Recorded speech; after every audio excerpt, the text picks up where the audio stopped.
Итак, прошло 24 апреля, день траура в Армении. Судя по реакции Анкары, Реджеп Тайип Эрдоган вряд ли ожидал столь масштабной и мощной поддержки Армении со стороны мировых лидеров. Давайте последовательно перейдем к их заявлениям и разберемся, что именно произошло. Начнем с того, что турецкая сторона отреагировала на мероприятие 24 апреля и международную поддержку Армении в довольно негативном ключе.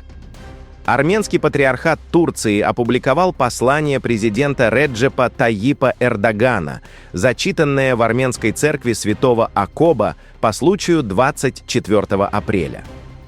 В своем обращении Эрдоган вновь заявил, что армяне Османской империи погибли в тяжелых условиях Первой мировой войны. Обращение было зачитано во время богослужения в армянской церкви в Стамбуле. «Мы предпочитаем согласие конфликту», — написал турецкий президент. «Мы продолжаем работать и бороться вместе со всеми соотечественниками и друзьями, независимо от их национальной и религиозной принадлежности, с целью достижения более благоприятных дней, основанных на мире, процветании и братстве», — отметил он.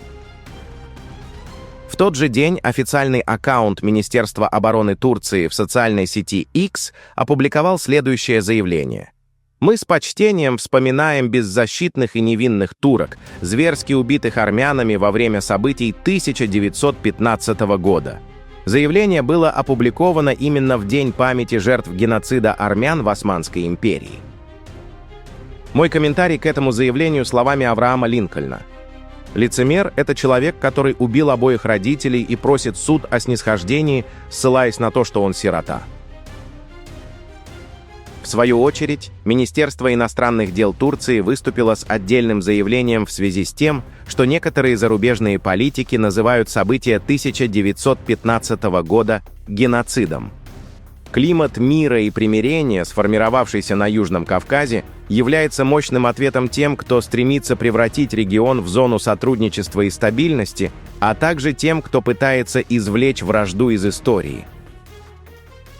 В обсуждении событий 1915 года позиция сторон остается четкой. Этот вопрос не должен становиться объектом политических спекуляций.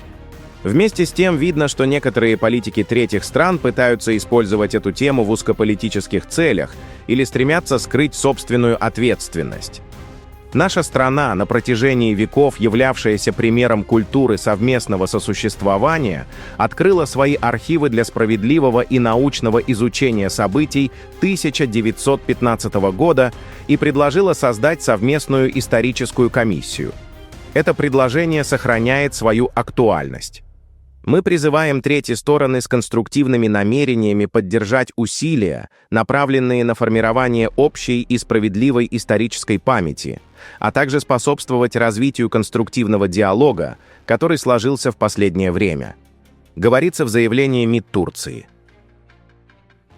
Не обошлось и без Азербайджана.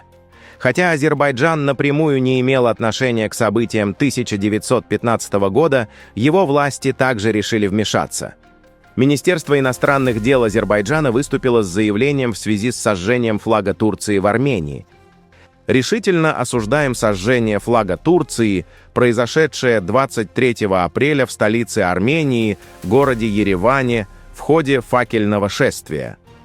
Правительство Армении должно было своевременно предотвратить подобные акции, являющиеся проявлением глубоко укоренившейся ненависти на этнической почве, и принять соответствующие меры безопасности. Совершенно недопустимо оправдывать или игнорировать подобные акты, ссылаясь на демократические нормы, свободу собраний и выражения мнений. Подобные действия, являющиеся открытым проявлением реваншистского и основанного на этнической ненависти мышления, по-прежнему сильного в Армении, должны быть осуждены на международном уровне и пресекаться. Призываем правительство Армении привлечь к ответственности лиц, совершивших данные действия. Говорится в заявлении МИД Азербайджана. При этом армянские телеграм-каналы сообщили, что азербайджанец, проживающий в Стамбуле, публично сжег флаг Армении, заявив, что делает это от имени всех мусульман, Турции и Азербайджана. Примечательно, что автором этой провокации был не турок, а именно азербайджанец, который попытался говорить от имени Турции и всего мусульманского мира. Это многое говорит о том, насколько далеко антиармянская ненависть была экспортирована за пределы Азербайджана. Теперь перейдем к заявлениям мировых лидеров, поддержавших Армению. Дональд Трамп направил послание ко Дню памяти жертв геноцида армян. Сегодня мы отдаем дань памяти бесчисленным армянам, которые подверглись насильственному изгнанию и жестоким расправам в годы Мецъегерна. Мы выражаем неизменную солидарность с каждым армянином Америки и армянами по всему миру в этот день памяти, посвященный разрушительным событиям более чем вековой давности, которые до сих пор живут в коллективной памяти этих общин. Эта трагическая страница в истории человечества навсегда останется свидетельством несгибаемого духа армянского народа и надежды, лежащей в основе христианской веры.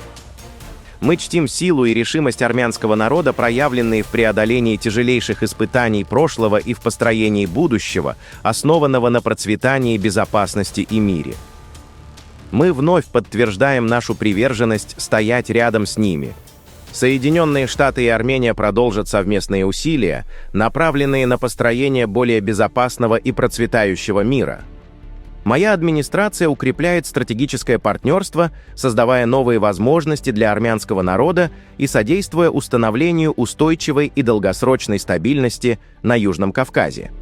Сегодня американцы и армяне стоят плечом к плечу, объединенные общей целью – открыть новую эпоху мира. В этот день памяти, скорбя о невинных жертвах Мецъегерна, мы вновь подтверждаем наш призыв защищать невинных, продвигать мир между народами и с благоговением относиться к всемогущему Богу, который хранит нас в каждом испытании и в каждой победе, подытожил Трамп. Особенно неожиданным для нашего региона стало заявление первого мусульманского мэра Нью-Йорка. В социальной сети X он написал: «Сегодня исполняется 111-я годовщина геноцида армян. Отдавая дань памяти 1,5 миллиона армян, убитых Османской империей на территориях современной Турции, Сирии и Армении, мы не должны допустить повторения истории. В 2020 году вооруженные силы Азербайджана и Турции атаковали армянское население Нагорного Карабаха. В 2023 году Азербайджан изгнал более 100 тысяч армян из Нагорного Карабаха, продолжив геноцидную кампанию, начатую более 100 лет назад. В этот день памяти мы вновь подтверждаем право армянского народа и всех народов на свободу, безопасность и самоопределение», говорится в заявлении мэра Нью-Йорка. Франция, как и всегда, поддержала братскую Армению. Президент Эммануэль Макрон написал: «В этот день, 24 апреля, Франция чтит годовщину геноцида армян 1915 года и склоняет голову перед памятью жертв. Это повод вспомнить, передать память и подчеркнуть неразрывную связь, объединяющую Францию с Арменией, а французов с армянами». Впервые за долгие годы с публичным посланием выступил и президент Российской Федерации. «Сегодня мы склоняем головы перед памятью сотен тысяч жертв геноцида армянского народа, одной из самых страшных трагедий 20-го столетия. Жестокая расправа над беззащитными, ни в чем не повинными людьми, которые были убиты, ранены и изгнаны из родных городов и поселков, потрясла весь цивилизованный мир, а ее катастрофические последствия убедительно показали, к чему приводят разжигание религиозной вражды, национализм и ксенофобия. Отмечу, что позиция нашей страны по этому вопросу всегда была неизменной. Уже в мае 1915 года она получила отражение в совместной декларации России, Великобритании и Франции, осуждающей насилие над армянским народом как преступление против человечества и цивилизации, а на новом этапе истории в заявлении Государственной Думы от 14 апреля 1995 года. Уверены, что политики массового уничтожения и депортации людей по национальному признаку нет и не может быть оправдания, и международное сообщество должно объединить усилия для того, чтобы подобное варварство никогда и нигде не повторилось. Гонения и репрессии тех лет стали незаживающей раной для многих поколений армян, однако пережитая беда сплотила людей, которые показали твердую приверженность традициям, мудрость и мужество.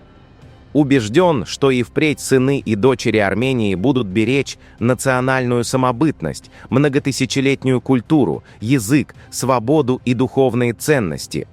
Желаю дружественному армянскому народу благополучия, процветания и всего самого доброго, говорится в заявлении Владимира Путина.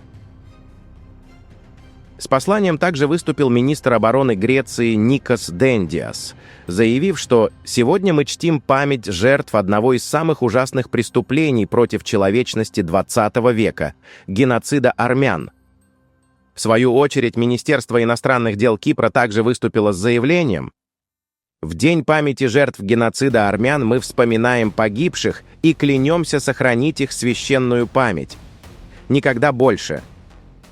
Президент Ливана Джозеф Аун тоже сделал обращение к Армении, заявив: «Мы с глубокой скорбью вспоминаем жертв этой гуманитарной трагедии». Даже бразильский легендарный футбольный клуб «Сантос», в котором играли такие легенды футбола, как Пеле и Неймар, опубликовал сторис в память о жертвах геноцида армян. Когда такие слова звучат из уст мировых лидеров и международных акторов, это уже признак иной силы, глубокой и системной. Это момент, когда усилия армянского народа начинают превращаться в реальные действия во благо Армении, а наши ценности и повестка становятся важными не из формальной солидарности, а потому что они становятся частью интересов других. Именно так и должна работать сильная страна, когда ее интересы становятся интересами мира. И в завершение отметим, что послания в поддержку Армении прозвучали из разных уголков мира. Мы опубликовали здесь лишь самые громкие из них от наиболее авторитетных мировых лидеров и международных акторов. Пишите ваше мнение в комментариях и подписывайтесь на наш канал, чтобы не пропускать самые важные новости Ближнего Востока и Южного Кавказа.